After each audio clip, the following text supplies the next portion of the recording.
Hoy cerramos la serie Fundamento Firme y el tema de hoy es uno que lo hemos puesto en el calendario de una forma muy intencional porque tiene que ver con la familia. Sabemos que pronto celebramos el día de San Valentín, como se conoce, el día de los enamorados. Algunas personas lo conocen así y hemos puesto este tema, Fundamento para Familias Saludables. Lo hemos puesto intencionalmente en el día de hoy y este sería el cierre de la serie Fundamento Firme. Y nuestro deseo ha sido que cada uno de nosotros al principio del año podamos echar raíces, podamos basar el resto de lo que hagamos todo este año en un fundamento sólido. Tener un buen comienzo es importante. Los comienzos, los cimientos, los fundamentos son sumamente importantes en cualquier institución, incluyendo la institución de la familia. Le compartía a uno de los muchachos o a los muchachos que están en la cabina de sonido hoy que por alguna razón me levanté con el sentido de humor un poquito desarrollado. No sé qué fue lo que comí en la mañana y tengo un chiste en mi cabeza que no puedo continuar predicando si no les digo el chiste. Ahora, tienen que orar por mí porque yo no sé si a mi esposa le va a gustar el chiste. Hablando de familia, parece ser que aunque llevamos casados 18 añs todavía impresiono a mi esposa porque por error entré después de la segunda canción y ella se descompuso. Después no sabía tomar bien el tiempo de la canción y se confundió. Digo, wow, todavía hay algo allí, hay una química ahí extraordinaria.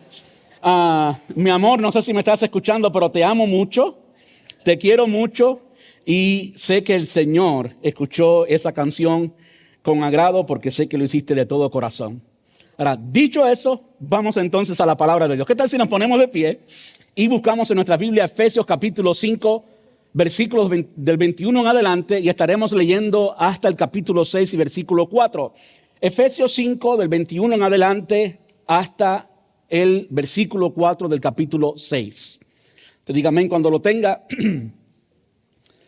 De hecho, sí, hoy de nuevo el título del sermón es Fundamento para Familias Saludables. Y yo creo que todos nosotros queremos tener una familia saludable. Yo creo también que no importa la edad que usted tenga, la experiencia que tenga, dónde está usted a la hora de desarrollar su familia. Si usted está comenzando una familia, si usted ya tiene una familia, si usted está muy ancianito, ¿qué puede hacer por su familia? Quiero animarles a todos a abrir nuestro corazón, porque no importa la edad que tengamos y en qué etapa de la vida estamos, todos podemos hacer algo muy significante aquí y ahora por la familia. Y si alguien no tiene mucha familia, no ha tenido muchos hijos y demás, usted es parte de una familia. Y si no tiene familia de vasos sanguíneos, usted es parte de Iglesia Familia Multicultural. Hay mucho que usted puede hacer por los hermanos de la iglesia. Usted realmente tiene una familia grande. Denle un aplauso al Señor si quiere hacerlo.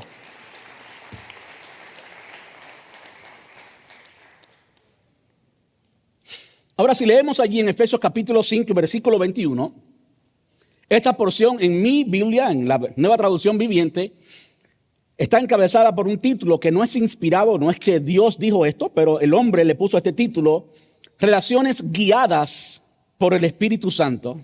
Relaciones guiadas por el Espíritu Santo. Digo, el título está muy bueno.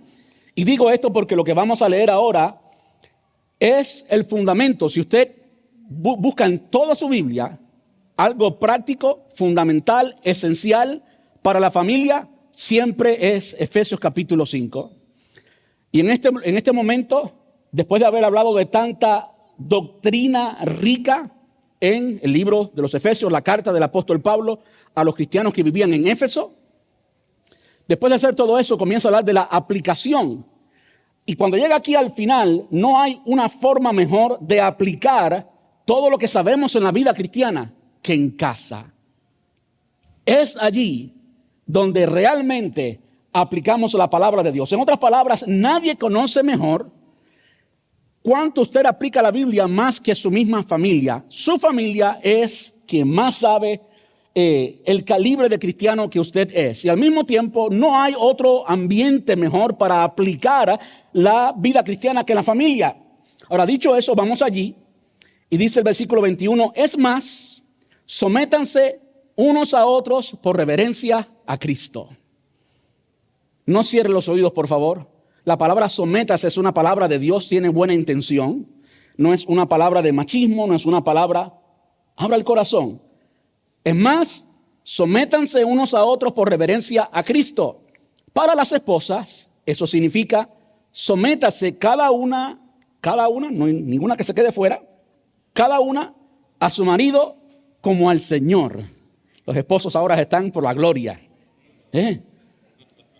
Porque el marido es la cabeza de su esposa como Cristo es cabeza de la iglesia. Él es el salvador de su cuerpo, que es la iglesia. Así como la iglesia se somete a Cristo, de igual manera, la esposa debe someterse en todo a su marido.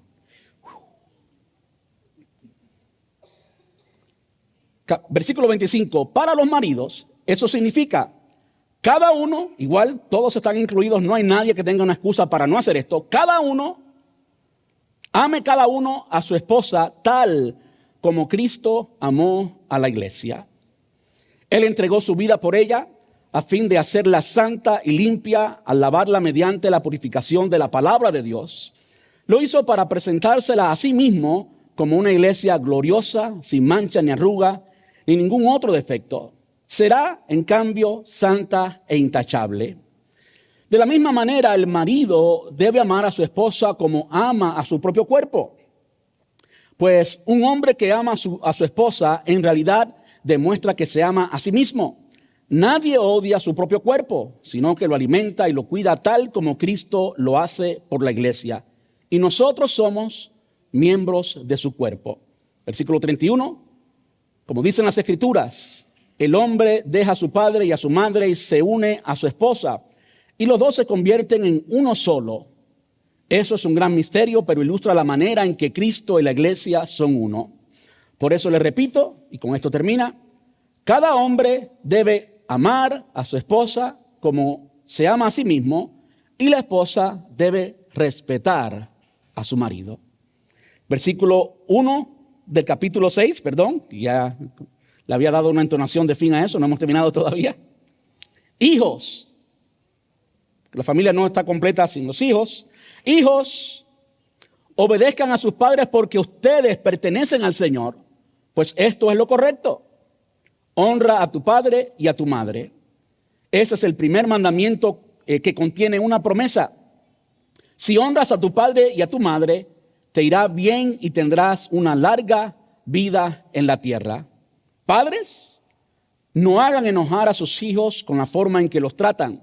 Más bien, críenlos con la disciplina e instrucciones o instrucción que proviene del Señor. Ahora sí podemos tomar asiento y muchas gracias.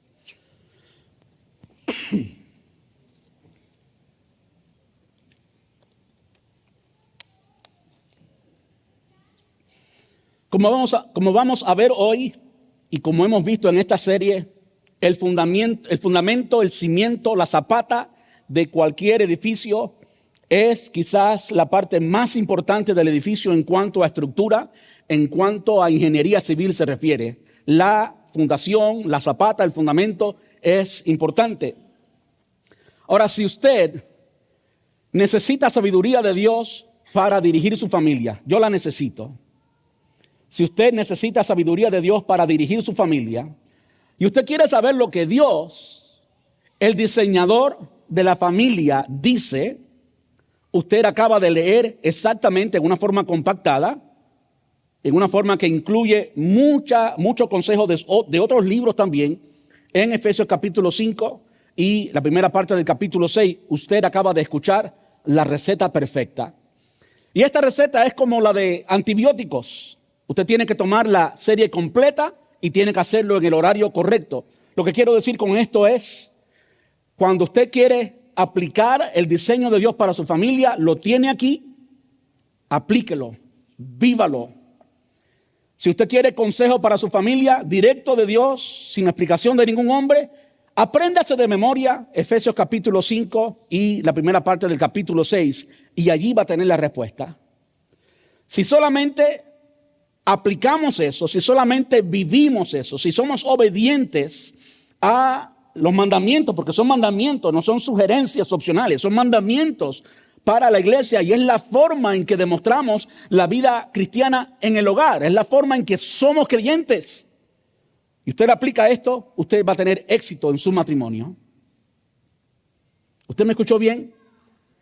Yo pudiera terminar este sermón, sentarme, decir solamente esto y hay contenido suficiente para aplicar y cambiar la vida matrimonial y hacer de cada familia un lugar donde Dios habita y donde hay paz, amor y armonía si vivimos de acuerdo a esos principios.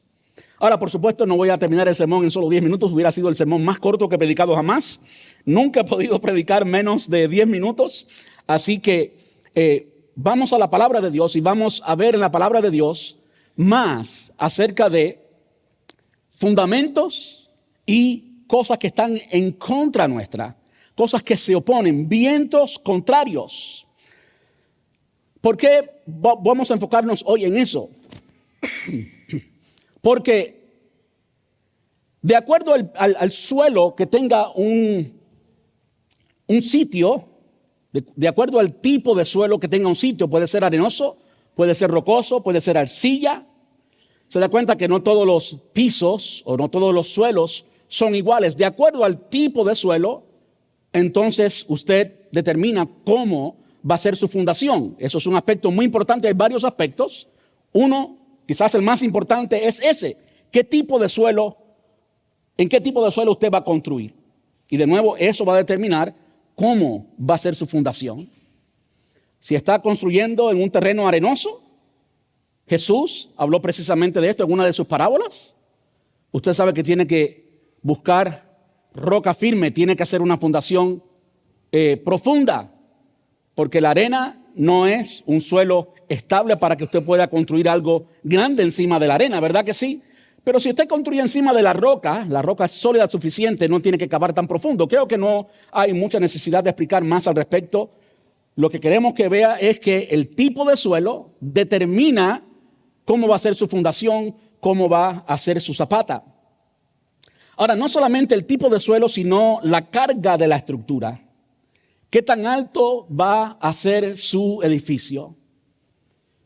No solamente el tipo de suelo, sino lo que va a estar encima del suelo. Lo que todo el mundo ve, la belleza, donde el arquitecto demuestra su conocimiento y donde hace lucir algo muy hermoso. Bueno, la altura y la calidad que tenga esa estructura, pues también va a ser determinante a la hora de determinar qué tipo de fundación usted va a tener.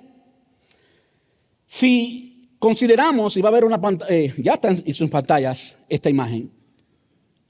Hay 3 edificios allí.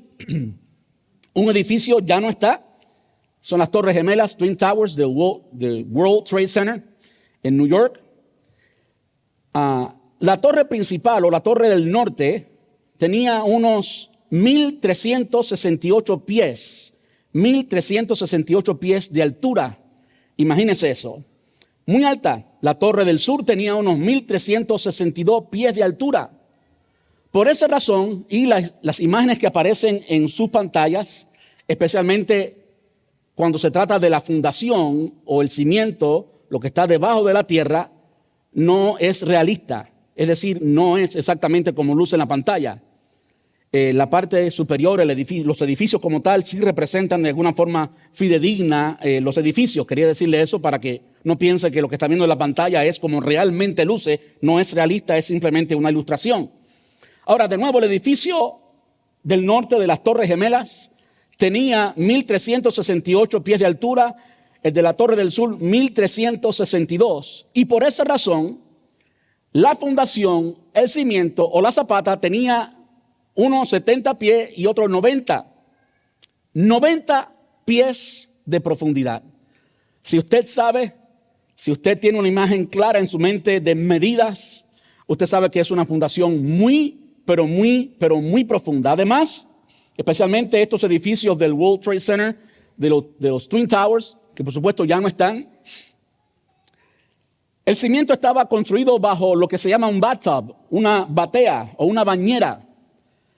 Y fue construido así porque querían impedir que el agua del río Hudson corrompiera el metal y corrompiera el fundamento, precisamente la zapata del edificio, y por lo tanto lo construyeron así. Ahora, ese no es o fue uno de los edificios, o fueron uno de los edificios más altos de Estados Unidos por mucho tiempo.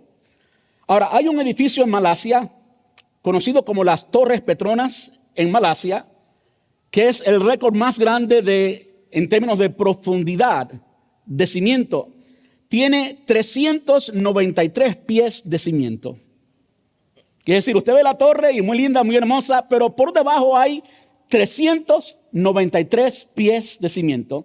No recuerdo exactamente cuál es la profundidad de nuestra propiedad, pero está por ahí, por encima de los 400 pies de profundidad. Quiere decir que lo que hay desde la calle hasta la cerca de atrás del edificio aproximadamente es lo mismo que este edificio tiene de profundidad.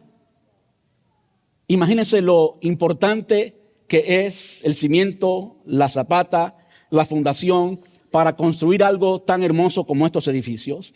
Y quizás el edificio más, no estoy seguro si es el más alto del mundo, sé que es uno de los más altos, si no el más, el Burj Khalifa en Dubái, en los Emiratos Árabes. Es un edificio muy único, ya que fue construido en un cimiento arenoso. Usted lo ve y dice, ¿a quién se le ocurrió hacer tal edificio en un lugar arenoso? Y vemos la hermosura y la altura y el esplendor de este hermoso y gran edificio conocido por muchos. Y no sabemos lo que hay debajo. Quería que usted supiera que tiene 164 pies de profundidad el cimiento de este edificio del Burj Khalifa en Dubái. Ahora tuve, saqué un poco de tiempo para examinar un poquito y ver cómo fue que hicieron. Y solamente para comenzar a hacer la fundación, se tomaron 2 años para comenzar, no más. 2 años, especialmente construyendo en un terreno arenoso, tuvieron que excavar muy profundo y cuando encontraron roca, entonces, aun cuando encontraron roca, la roca no es tan sólida, todavía es una roca que cede.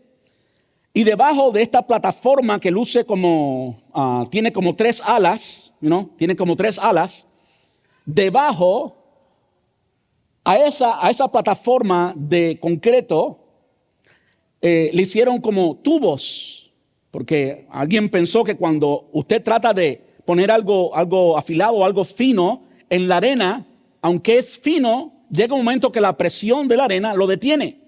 Y para crear estabilidad, pues lo hicieron así, es una plataforma de concreto y esa plataforma tiene tubos llenos de concreto, por supuesto, que ayudan a que la estabilidad de este edificio sea sólida.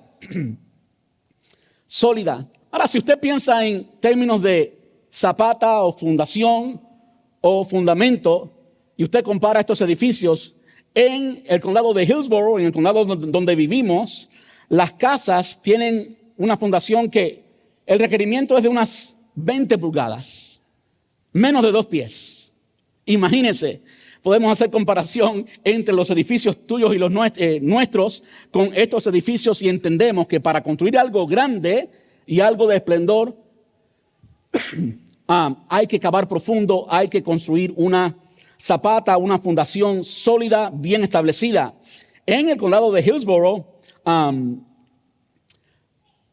lo que el condado ha hecho para garantizar los planos es que incluye detalles, cada plano tiene que incluir detalles como el tamaño de la zapata, qué tipo de refuerzo se usó, el grosor de la losa, la resistencia del material, porque hay concretos de diferentes tipos de resistencia, y eso determina cómo va a ser la zapata o la fundación de su edificio. Ahora, ¿qué quiero hacer hoy? ¿Qué quisiera hacer hoy? Quisiera hablar de ambos aspectos, por supuesto, en la vida cristiana. Quisiera hablar del fundamento, lo que está debajo, y quisiera hablar de lo que está arriba. Pero quiero hablar de lo que está arriba en términos de los vientos contrarios. Es decir, ¿por qué era tan importante para el edificio de ni el nombre lo sé decir bien, Burj Khalifa. ¿Por qué era tan importante ese fundamento tan inmenso, tan grande, que solamente el comienzo tomó 2 años para prepararlo? ¿Por qué es tan importante? Porque al ser un edificio tan alto, especialmente en un área tan arenosa, donde hay muchas tormentas de arena, ese edificio tenía que resistir por lo menos 200 millas por hora, vientos de 200 millas por hora, cargados de arena. De modo que lo que está encima determina, ¿verdad?, qué tipo de fundación tiene que tener. Entonces vamos a ver en la palabra de Dios cuál va a ser el fundamento para tu familia y mi familia, y qué dice Dios, el diseñador de la familia, y qué podemos contemplar como fundamento, como algo sólido, como algo importante, una regla que usted no puede sobrepasar a la hora de construir una familia feliz. Vamos a medir eso y también vamos a ver los vientos contrarios, porque en la medida que nos enfrentemos a vientos contrarios, eso va a ayudarnos a determinar cómo debe ser nuestra zapata, nuestra fundación. ¿Estamos de acuerdo? Vamos a, por supuesto, la palabra de Dios. Y lo primero que quiero traerles hoy es el fundamento para una familia saludable comienza con Dios. El fundamento para una familia saludable comienza con Dios, porque Dios fue el que la diseñó. Y en la palabra de Dios tenemos todo lo necesario para construir familias felices, sólidas, para construir familias saludables y estables. Todo lo que usted necesita está en la palabra de Dios. Se trata de obedecer la palabra de Dios. Cuando la obedecemos, usted puede estar seguro, estar tranquilo, tener paz, que su familia está fundada sobre la roca, que su familia tiene un fundamento sólido, que su familia no va a ser destruida, que su familia no va a ser víctima, que su familia va a ser una familia llena de bendición, llena de la paz de Dios, llena del amor de Dios, llena del gozo de Dios y todo lo que Él tiene para nosotros. ¿Dicen amén? ¿Cuántos quieren una familia así? Yo quiero una familia así. Ahora, antes de decir ciertos elementos, vamos a ver hoy 5 elementos. Antes de ver esos elementos, quiero decir que no es o no representa el fundamento para una familia feliz. Y lo primero que quiero decir es que no depende del gobierno. No importa si usted fue criado como yo en un gobierno comunista o si usted... El gobierno no importa. El gobierno no importa. No es el gobierno quien determina si usted tiene una familia feliz o no. Ahora, como vamos a ver ahorita, cuando hablemos de lo que está por encima y los vientos recios, allí el gobierno tiene algo que ver. Porque, por supuesto, por ejemplo, la necesidad económica es uno de los factores que tiene que ver mucho con su familia y la estabilidad de su familia. Pero el gobierno no determina tu fundamento. El gobierno no es el fundamento para tu familia, para la salud de tu familia. Tampoco lo es la sociedad. En otras palabras, el gobierno no determina el éxito en tu familia. El gobierno no te va a dictar, no te va a decir, no te va a aconsejar. No hay un programa del gobierno que de repente vaya a hacer que tu familia sea una familia saludable y estable. No existe. Tampoco existe en la sociedad. Si usted se crió en una sociedad de un tipo o en una sociedad de otro tipo, la sociedad no es el mejor lugar para buscar consejos de cómo debemos construir nuestra familia. No lo aprendemos de la sociedad. Tampoco lo aprendemos en una universidad, no lo aprendemos en la educación formal. No es allí donde aprendemos de familia. Eso se aprende en casa y se aprende de la palabra de Dios, como vamos a ver hoy. Y no necesariamente en casa. En otras palabras, lo que tú viste en tu formación, en tu crecimiento, no necesariamente significa que eso es lo que debes hacer para que tu familia hoy sea una familia estable. Si usted vino de una familia cristiana o de una familia donde se pone en práctica la palabra de Dios, excelente. Pero quizás usted no vino de una familia así. Quizás usted no tuvo el privilegio de crecer en una familia saludable y usted no puede traer de las experiencias pasadas la base para una familia feliz hoy. En otras palabras, usted no puede decirle a su cónyuge, no, es que en mi casa se hacía así.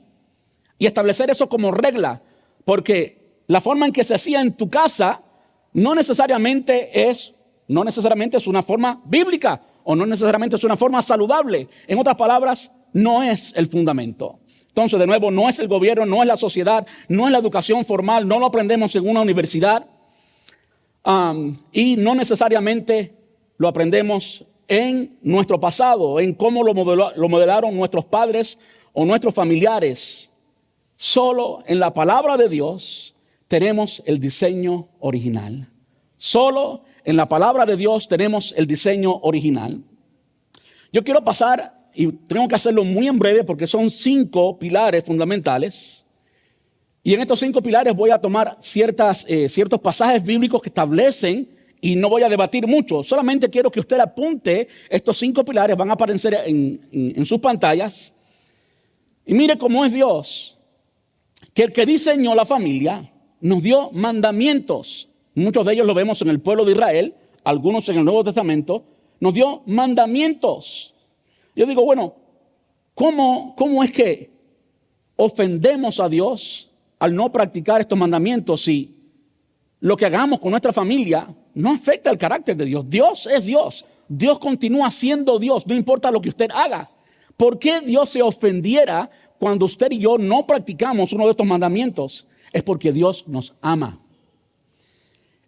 Y para Dios, tu bienestar y la salud de tu familia es tan importante que no vivir de acuerdo a estos principios es algo que es ofensivo para Él. ¿Me explico? Ahora vamos a esos pilares, del fundamento bíblico de familia. Y el primero lo vemos en la estructura y el propósito de la familia. Lo vemos en Génesis capítulo 1, versículos 27 al 28. Dice, así que Dios creó a los seres humanos. La Reina Valera dice al hombre. Así que Dios creó a los seres humanos a su propia imagen. Eso es muy importante. A su propia imagen. A imagen de Dios los creó. Hombre y mujer los creó. Luego, versículo 28, los bendijo con las siguientes palabras. Sean fructíferos y multiplíquense. Llenen la tierra y gobiernen sobre ella. Reinen sobre los peces del mar, las aves del cielo y todos los animales que corren por el suelo. Lo primero que vemos aquí es la estructura. Es la estructura. Primero, que usted no es simplemente cuerpo. Usted no es simplemente química o físico. Usted es creado conforme a la imagen de Dios. En otras palabras, usted es un ser intelectual y usted tiene sentimientos. Usted tiene alma y espíritu. Como decíamos la semana pasada, somos cuerpo, alma y espíritu. No podemos comportarnos como los animales. Usted es un hombre racional y tiene emociones y sentimientos. ¿Ok? Nos habla de la estructura, hombre y mujer. Primero, Él nos creó conforme a su imagen y semejanza. Y después nos dice muy claramente hombre y mujer. No mujer y mujer, no hombre y hombre, y no cualquier desviación diabólica como las tantas que hay hoy. Hombre y mujer, punto, no hay de otra. Y no solamente nos dice de la estructura, y esto es muy básico, esto es muy importante para que usted desarrolle una familia sólida, una familia saludable, sino que además de darnos la estructura, nos da el propósito. Dice el versículo 28, luego Dios los bendijo con las siguientes palabras: sean fructíferos y multiplíquense. Sean fructíferos y multiplíquense. Llenen la tierra. Esa es parte del propósito de Dios. Vamos a ver ahorita algunas corrientes contrarias, como dije ya. Y una de las corrientes tiene que ver con esto. Están las cosas tan malas que no vamos a procrear. En muchos círculos cristianos vamos a tener solamente uno, porque están las cosas muy difíciles. Bueno, el propósito de Dios es que llenemos la tierra, sean fructíferos y multiplíquense. Y por supuesto, cuando Dios da esta bendición, este mandato, da también la capacidad de ser obedientes a ese mandato. ¿Ve? Después de decir eso, dice, gobiernen sobre ella. Gobiernen sobre ella. Es en la familia donde se crean las bases para que haya influencia, haya poder, haya gobierno. Eso se crea en la familia. No solamente dice gobiernen sobre ella. Después dice, reinen sobre los peces, las aves del cielo y todos los animales. De modo que vemos allí la estructura y el propósito de Dios. Eso ocurre en la familia. Yo creo que a veces no creemos en Dios suficiente. Yo creo que a veces pecados del pasado, experiencia que hemos vivido, han matado en muchos de nosotros el propósito de Dios. El propósito de Dios no es solamente supervivencia, no es sobrevivir, es reinar, es gobernar. Yo creo que los hijos de Dios, el pueblo de Dios, tiene que tomar ese mandato de parte de Dios y tienen que entender que en el propósito divino no estaba solamente que procreáramos, no estaba solamente que llenáramos la tierra, sino también que dirigiéramos la tierra. Dios nos ha dado la capacidad y usted en casa debe fomentar eso, debe cosechar eso en su familia, debe crear en su familia gente ganadora, debe crear en su familia gente con propósito, gente con sueño. Y eso no es nada que tenga que ver con la prosperidad, no es nada que tenga que ver con la falsa doctrina, es el plan original de Dios, es el propósito que Dios estableció para la familia. ¿Estamos juntos? Ahora, lo segundo es la base y definición de matrimonio. Vimos al principio la familia en general, la estructura y el propósito, y ahora vamos a ver algo más específico, lo que es la base del matrimonio como tal. Dice el versículo 21, Génesis capítulo 2, entonces el Señor Dios hizo que el hombre cayera en un profundo sueño. Mientras el hombre dormía, el Señor Dios le sacó una de sus costillas y cerró la abertura. Entonces el Señor Dios hizo de la costilla a una mujer y la presentó al hombre. Versículo 23, al fin, exclamó el hombre, esta es hueso de mis huesos y carne de mi carne. Ella será llamada mujer porque fue tomada del hombre. Si usted está leyendo la Reina Valera, dice, esta será llamada varona. Yo no sé usted, pero yo prefiero llamarle mujer. Se acerca el día de San Valentín o día de los enamorados y yo no creo que a mi esposa le gustara mucho si le dijera, hoy varona, varona mía. I don't know about that. Ella será llamada mujer porque fue tomada del hombre. Versículo 24, muy importante. Esto explica por qué el hombre deja a su padre y a su madre y se une a su esposa. Y los dos se convierten en uno solo. Extraordinario. Vemos en el primer libro de la Biblia, el libro de los principios, no solamente cronológicos, no solamente en cuanto a tiempo, sino también en principios, en cuanto a valores, donde se establece la base de todo, la base del matrimonio. Vimos primero la familia, ahora vemos el matrimonio y cómo Dios dice que dejará el hombre a su padre y a su madre. Ahí está la función de los suegros, ¿ok? Ahí está la posición de los padres o los abuelos. Lo cierto es que cuando un hombre deja a su padre y a su madre, tiene que dejarlo. Hay que cortar el cordón umbilical. Hombres, a las mujeres de verdad no le gustan los mamas boys. Usted tiene que ser hombre, cortar el cordón umbilical. Lo peor que muchas veces hacemos es preguntarle a mami, ¿ok?, acerca de problemas en mi matrimonio, porque mi mamá siempre va a estar de mi lado. Las madres, los padres siempre van a estar del lado de los hijos. Usted tiene que dejar a mamá y papá. Usted tiene que vivir solo. Usted no debe vivir con mami y papi. Porque no importa que tan buenos sean mami y papi como suegros, el plan y propósito de Dios, la base, la definición del matrimonio es que tú lo vas a dejar. No puedes dejarlo vivir en la misma casa. Si quieres que funcione bien, tienes que dejarlo. Tienes que comenzar a pagar biles tú solo. Tienes que dejar de comer el sazón de mami.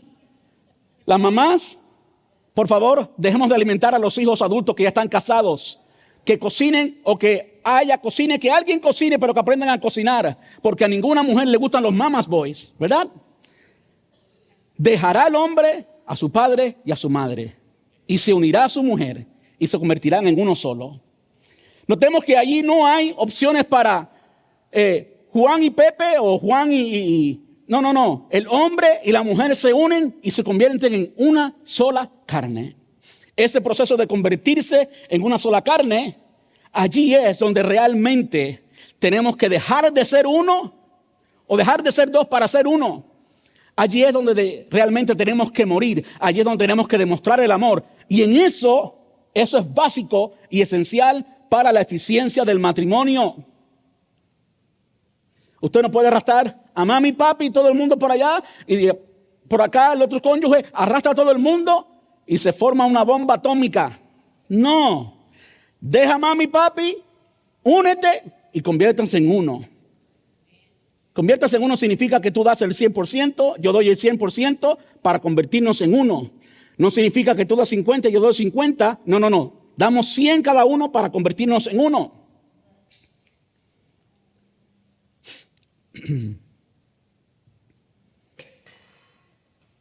Es importante también notar que el Señor le hizo una Eva para Adán. No hizo Eva a María, Josefina y demás.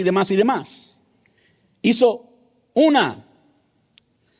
Recuerdo vívidamente una hermana llamada Yolanda, ya está con el Señor, en la clase de instituto bíblico. Ella no compartía mucho, no era muy participativa, sabía mucho, pero no era muy participativa. Y en una ocasión en el instituto bíblico se hizo la pregunta: ¿por qué fue que en el Antiguo Testamento aún los hombres de Dios podían tener más de una esposa? Algunos hombres estaban un poco felices. Y la hermana Yolanda levanta la mano y todo el mundo hizo un silencio fúnebre, porque la hermana Yolanda levantó la mano. Y ella dijo: yo sé la respuesta. Y todo el mundo prestó una atención, pues, así hiperbólica. ¿Cómo es que ella tiene la respuesta? Porque ninguna era boricua, dijo ella.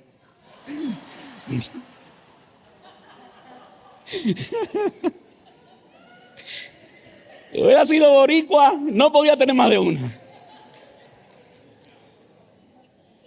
Una sola. La respuesta bíblica, para pasar un poco más allá del humor, la respuesta bíblica es que en los tiempos bíblicos, primero, no vemos en ningún lugar en la Biblia, acá está establecido las bases o los principios, ¿verdad? No lo vemos allí como un principio, múltiples esposas. Pero no vemos en ningún momento en la Biblia que Dios haya aconsejado que Dios esté literalmente de acuerdo con la poligamia o con tener múltiples esposas. No hay ningún lugar donde eso se indique literalmente. Lo que en una forma de silencio se puede interpretar es que Dios lo aceptaba. Dios no juzgaba, por ejemplo, a David por tener 1000 concubinas. Oiga, ese hombre estaba loco.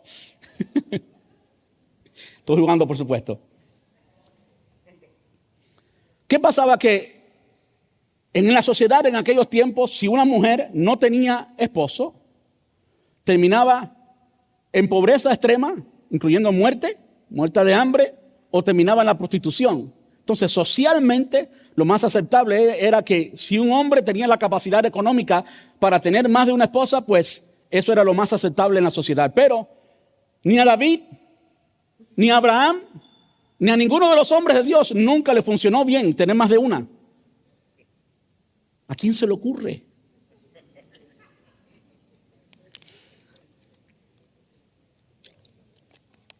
Entonces, ahí vemos el segundo pilar, la base y la definición del matrimonio. Ese es el segundo nomás. Vamos a ver otros versículos que hablan de esto. En Mateo capítulo 19, versículos del 4 al 6, el Señor afirma lo mismo. Los escribas y fariseos estaban tentando a Jesús y allí Jesús responde. Versículo 4, Mateo 19, 4. Jesús respondió: ¿no han leído las Escrituras? A los escribas y fariseos que debían saber las Escrituras. Ahí está escrito: desde el principio Dios los hizo hombre y mujer. Y agregó: esto explica por qué el hombre deja a su padre y a su madre y se une a su esposa y los dos se convierten en uno solo. El versículo 6, muy importante. Como ya no son dos, sino uno, que nadie separe lo que Dios ha unido. Como ya no son dos, sino uno, dice la Reina Valera, pues no separe el hombre lo que Dios unió. Permítame decirle, hay muy pocas, 3 claramente dos razones para el divorcio. ¿Ok? Cuando me encuentro con matrimonios que están pasando por problemas matrimoniales, muy raramente esas dos razones bíblicas son la razón por la que están considerando el divorcio. Casi siempre es incompatibilidad de caracteres, que no se llevan bien. Y permítame decirle lo que Jesús dijo: no separe el hombre lo que Dios unió. Voy a decir algo más. Vamos a verlo ahorita quizás un poquito más abundantemente. Si usted termina yendo a un psicólogo cristiano, psicólogo no cristiano, perdón. Si usted termina yendo a un psicólogo no cristiano, a un terapeuta no cristiano, es muy, pero muy posible que ese terapeuta, sin bases bíblicas, le diga: sí, divórciese. Yo quiero repetir lo que la palabra de Dios dice: el diseñador, a quien le importa el matrimonio, lo que Dios unió, no lo separe el hombre. Ya que hemos hablado acerca de la familia como tal, el diseño y el propósito, y hemos hablado de la definición de matrimonio, vamos a hablar ahora del tercer pilar, la relación entre hijos y padres. Y esto es muy, muy importante. Podemos verlo en el libro de Éxodo, cuando Dios le da leyes al pueblo de Israel para que ellos practiquen en su vida social estas leyes y puedan construir una sociedad como la del pueblo de Israel. En otras palabras, si hay una forma en que la sociedad o el gobierno dicte cómo debe ser la familia, bueno, esto fue lo que Dios dictó para las familias de Israel. Y lo vemos allí en Éxodo capítulo 20, versículo 12. Dice: honra a tu padre y a tu madre, entonces tendrás una vida larga y plena en la tierra que el Señor tu Dios te da. Muy claro, muy sencillo, no hay mucho que explicar. Yo sé que aunque hayan padres que no son perfectos, y ninguno lo es, la función de los hijos es honrar a mami y papi. La función de los hijos es honrar a mami y papi, aunque no sean perfectos. Voy a solamente decir algo más. Si algún día vemos las imperfecciones de nuestros padres y nos sentimos tentados a no honrarlos, tengamos por claro que estamos en contra de lo que Dios dice. Debemos honrarlos.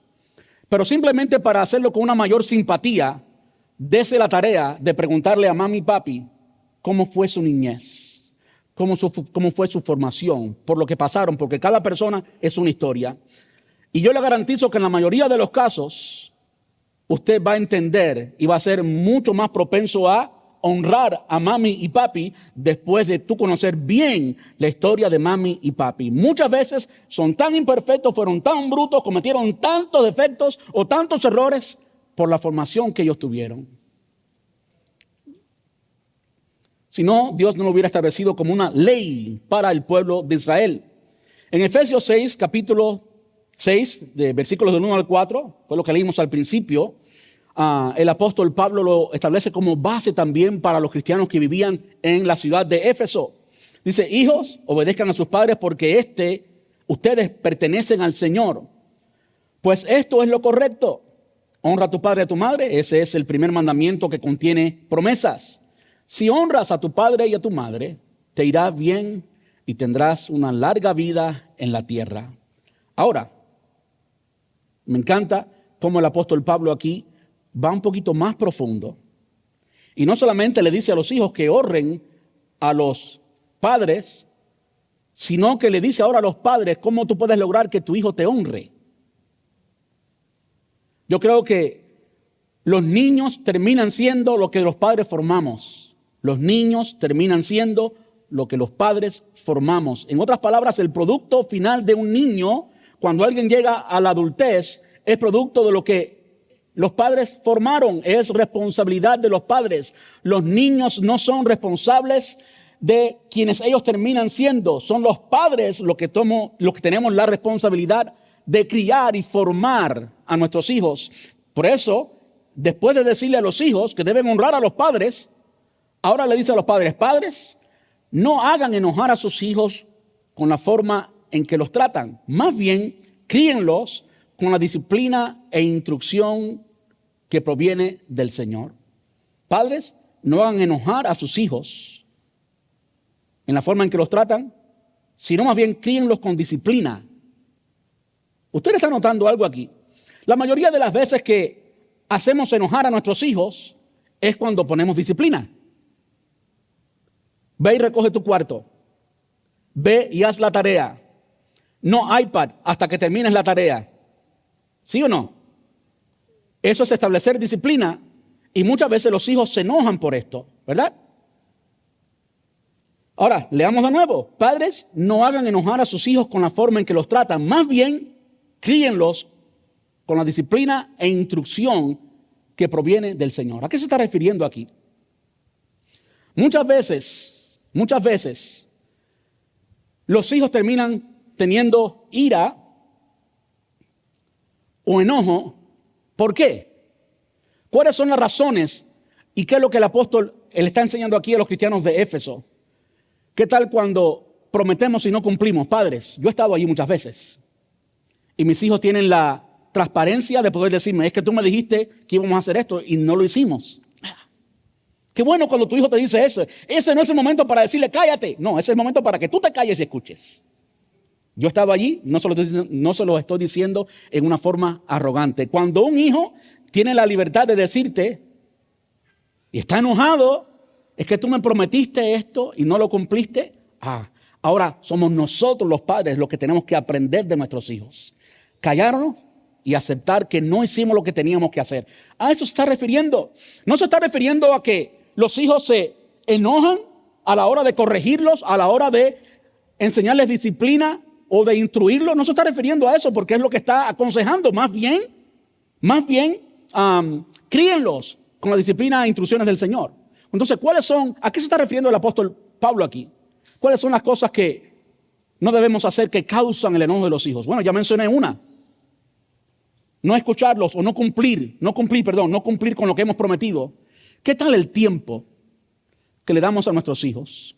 Si tenemos tiempo para todo y no tenemos tiempo para nuestros hijos, vamos a criar hijos enojados, hijos rebeldes.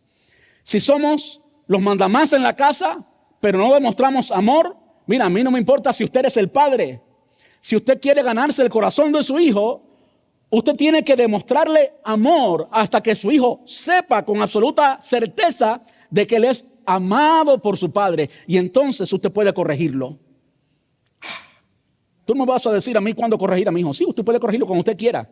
Pero si tú lo corriges sin que él sepa cuánto tú le amas, si todo lo que él escucha de ti es corrección y corrección y corrección y corrección, y te vuelves en un dictador y no en un padre, estás causando el enojo de tu hijo. ¿Qué tal si nunca lo instruyes? ¿Qué tal si nunca formas su carácter? Si nunca formas tus modales, si no le enseñas a decir gracias y por favor.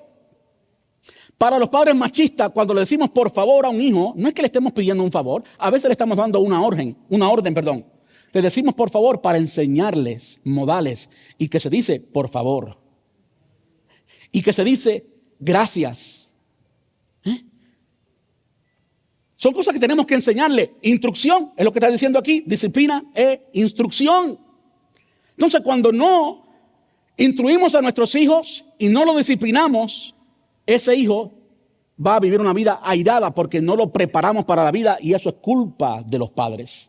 Entonces, sí, el Señor le dice a los padres, le dice a los hijos, honra a tu padre y a tu madre, pero le dice a los padres, ¿cómo es que logramos que nuestros hijos nos honren?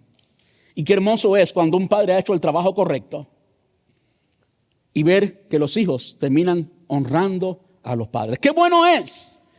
Cuando hay padres que entienden que no es cierto que las personas más influyentes en la vida de nuestros hijos son los amigos. No es cierto, somos nosotros los padres. No es cierto que lo más influyente en la vida de nuestros hijos es YouTube o los medios sociales o lo que ellos ven. No. Nosotros somos más influyentes porque no hay nada ni nadie que los ame como nosotros, que los cuide como nosotros, que los instruya como nosotros. Tú y yo tenemos en nuestras manos el poder de formar la vida de nuestros hijos y no podemos esperar que nos honren y que siempre hagan todo de nuestro agrado si nosotros nunca sembramos lo que queremos cosechar. ¿Estamos de acuerdo? Entonces ahí vemos cosas importantes en la relación entre padres e hijos. Colosenses capítulo 3, versículos del 20 al 21 dice básicamente lo mismo. Hijos, obedezcan siempre a sus padres, porque eso agrada al Señor. Hijos, siempre, aun cuando mami y papi estén equivocados, siempre es siempre. Hijos, obedezcan siempre a sus padres porque eso agrada al Señor. Padres, aquí vemos lo mismo. La carta a los Colosenses y la carta a los Efesios son cartas básicamente paralelas. Está una muy cerca de la otra, pero son cartas paralelas. Usted lee Efesios y lee Colosenses y va a notar que le dice lo mismo y simplemente cambia un poquito la aplicación. Aquí le está diciendo, hijos, obedezcan siempre a sus padres porque eso agrada al Señor. Padres, no exasperen a sus hijos para que no se desanimen. No seas brusco con ellos.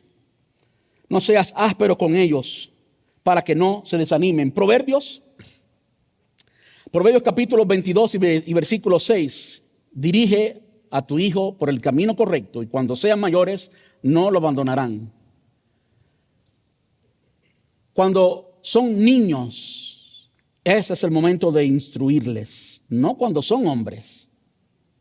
Cuando son hombres, ya te agarró un poquito tarde.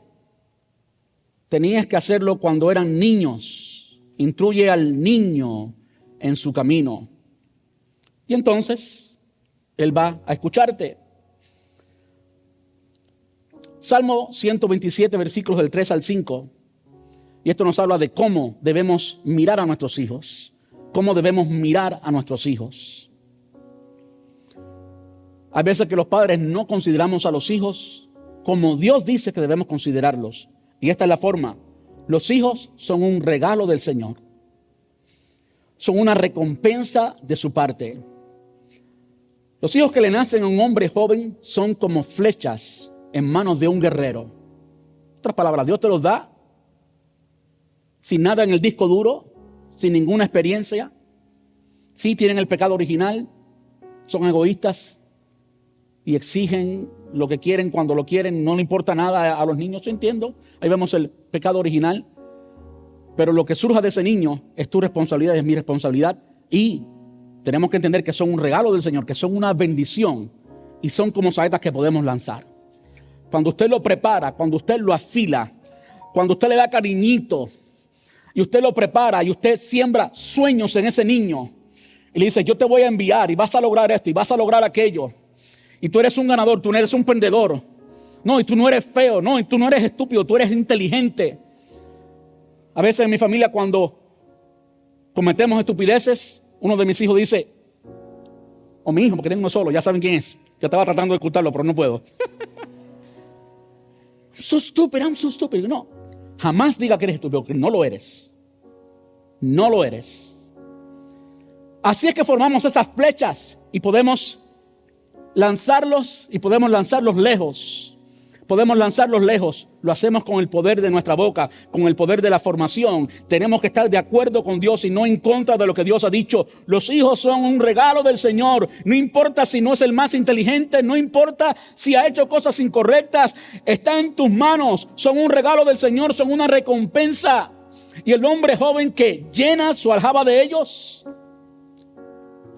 los hijos que le nacen a un hombre joven son como flechas en manos de un guerrero. Qué feliz el hombre que tiene su aljaba llena de ellos. Bienaventurado el que llena de ellos su aljaba, dice la Reina Valera. Es una bendición.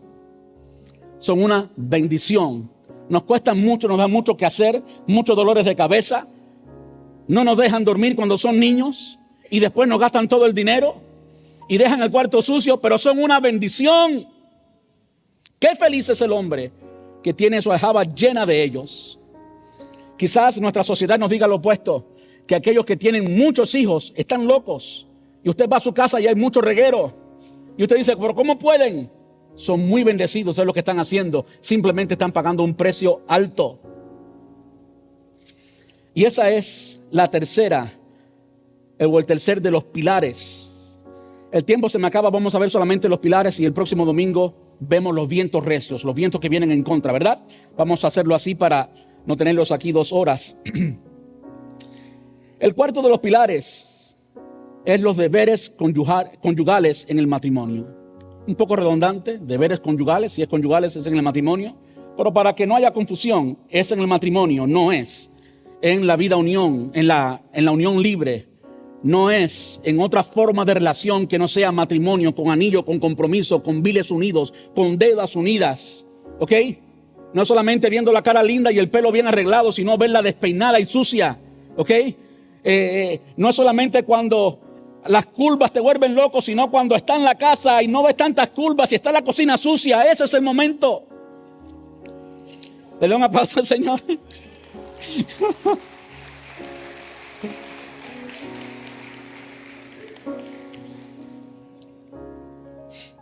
Deberes conyugales. Fue lo que leímos al principio, Efesios capítulo 5, versículo 21. Es más, sométanse unos a otros por reverencia a Cristo. A los hombres les encanta cuando hablamos de sometimiento porque ocurre el pensar de que el sometimiento es solo para las mujeres. La mujer tiene que someterse al hombre. Pero lo que está diciendo aquí en el versículo 21 es que sométanse unos a otros. Y después nos dice claramente lo que eso significa. Se lo voy a resumir porque el tiempo se me acaba. Se resume en que la mujer se someta y respete a su marido. Miren, no hay nada peor que una mujer pueda hacer que hacer algo en contra de la voluntad del esposo y no importarle para nada lo que el esposo ha dicho. Si usted quiere un matrimonio feliz, el que diseñó el matrimonio dice: sométete a tu esposo. Puedo usar diferentes adjetivos y diferentes especificaciones de lo que dicen los versículos del 22 al 27, como sométete a tu esposo como al Señor, como sométete a tu esposo en todo, no solamente en lo que te gusta. Cuando una mujer se la quiere dar de sabia, le pide permiso al esposo para hacer las cosas que sabe que el esposo le va a decir que sí. Pero cuando hay algo que ella cree y ella sabe que el esposo no quiere, no, ahí se no le pide permiso. Qué inteligentes son. Son muy inteligentes. Sométanse a sus esposos en todo. Y yo sé que eso es difícil, especialmente cuando usted no tiene un esposo cristiano, cuando usted no tiene un esposo perfecto, cuando el esposo no ha cumplido con su parte de la ecuación. Y es por eso que lo que continúa diciendo es: esposos, amen a sus esposas como Cristo amó a la iglesia, que se entregó por ella. Entonces, podemos resumir esto en simplemente el esposo ame a su esposa y la esposa respete al marido. Ahora, los hombres tenemos un reto, y es el siguiente: es amar a nuestras esposas hasta que ellas sepan que son amadas. Algunos de nosotros, pues, tenemos un trabajo más fácil, otros no tenemos un trabajo tan fácil. Porque usted le dice 15 veces al día que qué hermosa es. Y la 21 veces que hablamos en el día, ella todavía no se siente hermosa. Tu trabajo es hacerle sentir hermosa hasta que ella se sienta, hasta que ella lo reciba, hasta que ella salga a la calle pensando y creyendo que es la más hermosa de todas las mujeres de la sociedad. Entonces tú has logrado tu objetivo. Hermosa. Ella se tiene que sentir amada, con absoluta confianza que su esposo la ama. En Colosenses capítulo 3, como le dije ahorita, Efesios y Colosenses son cartas paralelas, y allí dice básicamente lo mismo que dice en Efesios, que el esposo debe amarla, que la esposa debe sujetarse. Primero a los Corintios 7, versículos del 1 al 5. Dice: ahora, en cuanto a la pregunta que me hicieron en su carta, evidentemente la primera carta a los Corintios no era la única carta que el apóstol Pablo le enviaba a estos cristianos que vivían en Corinto. En cuanto a las preguntas que me escribieron en su carta, es cierto que es bueno abstenerse de tener relaciones sexuales. Sin embargo, dado que hay tanta inmoralidad sexual, cada hombre debiera tener su propia esposa y cada mujer su propio marido. El esposo debe satisfacer las necesidades sexuales de su esposa y la esposa debe satisfacer las necesidades sexuales de su marido. La esposa le da autoridad sobre su cuerpo a su marido y el esposo le da autoridad sobre su cuerpo a su esposa. No se priven el uno al otro, de tener relaciones sexuales, a menos que los dos estén de acuerdo en abstenerse de la intimidad sexual por un periodo o por un tiempo limitado para entregarse más de lleno a la oración. Después deberán volverse a juntar a fin de que Satanás no pueda tentarlos por la falta de control propio. Esta es una de las cosas que más influyen en la vida matrimonial, la intimidad. Hay muchos otros factores que intervienen, especialmente en la mente y el corazón de una mujer. Es decir, para la intimidad sexual lo que un hombre necesita es ver nomás. Ve un poquito de piel y ese hombre, la mayoría, ya está listo aquí. Pero la mujer no. Y esto es importante. ¿Por qué hay tantas esposas que a veces no quieren someterse a los esposos? Porque aún en esta área hay esposos que no han demostrado el amor por la esposa. Aún en esta área, el área de la intimidad, terminan siendo egoístas. Y el hombre quedó satisfecho y la mujer todavía está muy lejos de la satisfacción. Y esto es de lo que el apóstol Pablo está hablando aquí. Esto es importante, esto es espiritual. Es importante que esa esposa quede satisfecha sexualmente. Y si usted no sabe lo que eso significa, la palabra comienza con O. Ahí lo dejo. Gracioso, ¿verdad? Puede reírse si quiere. Hay tantas mujeres frustradas porque no son satisfechas en este sentido. Y el trabajo del hombre es satisfacer eso. Eso es lo que Dios dice. Y esto no es un deseo carnal. El Dios santo, el que es santo, 3 veces santo, fue esto lo que Él dice. Y si en la iglesia fuéramos más obedientes a esto y el hombre se diera la tarea de que la esposa tiene que ser satisfecha sexualmente, y igualmente si la mujer se diera la tarea, mira, todos los hombres y las mujeres levantar la mano en la iglesia con mucha libertad. Hubiera mucho gozo en la casa del Señor. Eso es lo que Dios quiere, ¿sí o no? Eso es lo que Dios quiere.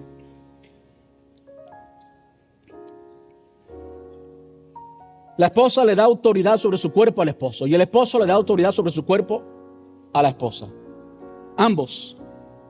Entonces todo el cuerpo del esposo es para satisfacer a la esposa y todo el cuerpo de la esposa es para satisfacer al hombre. ¿Es eso lo que está diciendo? Sí o sí. ¿Es eso lo que está diciendo? El uno existimos para el otro. Por eso yo tengo barba hoy, porque mi esposa me dijo, déjate la barba, ok. Y si a él le gusta, pues a mí me gusta. Así de sencillo. Estos son los 5 pilares. Y lamento no tener más tiempo para abundar más. Vamos a estar puestos en pie.